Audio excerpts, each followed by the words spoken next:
Here is a secret hiding in plain sight across North Alabama. The down payment standing between millions of renters and homeownership is often much smaller than anyone told them. Verenetta Johnson breaks that down in detail.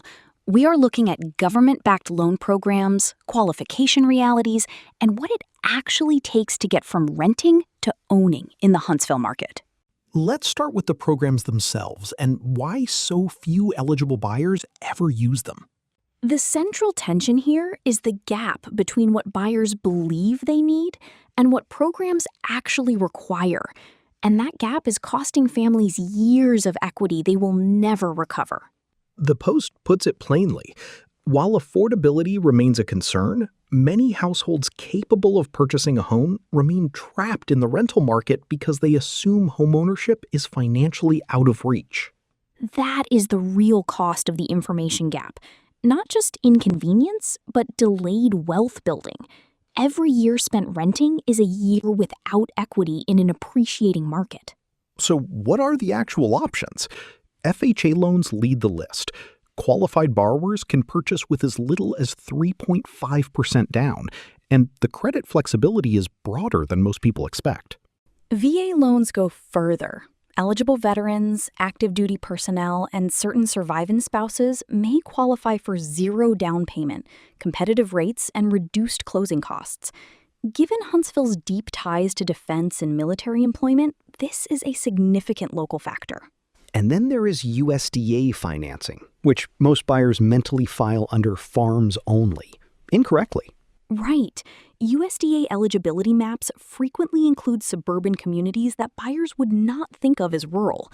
As Huntsville expands outward, some surrounding areas may qualify, opening 100% financing to buyers willing to look just beyond the city core.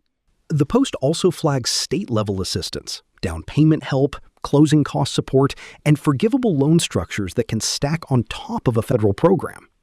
That layering strategy matters. An applicant combining an FHA loan with state down payment assistance can reduce upfront cash requirements dramatically. The Post is clear, though. Each program carries its own eligibility rules, timelines, and documentation requirements, so coordination is essential. And the fine print is not optional reading. Occupancy requirements, repayment triggers, income caps, and mortgage insurance costs all affect the long-term math. The qualification side deserves equal attention. Income stability, debt-to-income ratio, and credit history all factor in. The Post notes that reducing credit card balances or paying off smaller debts before applying can sometimes turn a marginal application into a strong one. The bigger takeaway is that waiting for perfect conditions has its own price tag. In a market like Huntsville, where aerospace, defense, and tech growth keep driving demand, the target keeps moving. And the programs exist precisely because policymakers recognized that large upfront requirements were excluding capable households. The resources are there. The challenge, as the Post frames it, is knowing where to look. The through line is that the barrier to ownership is often information, not money. And in a market growing as fast as Huntsville, that distinction carries real consequences for long-term financial stability.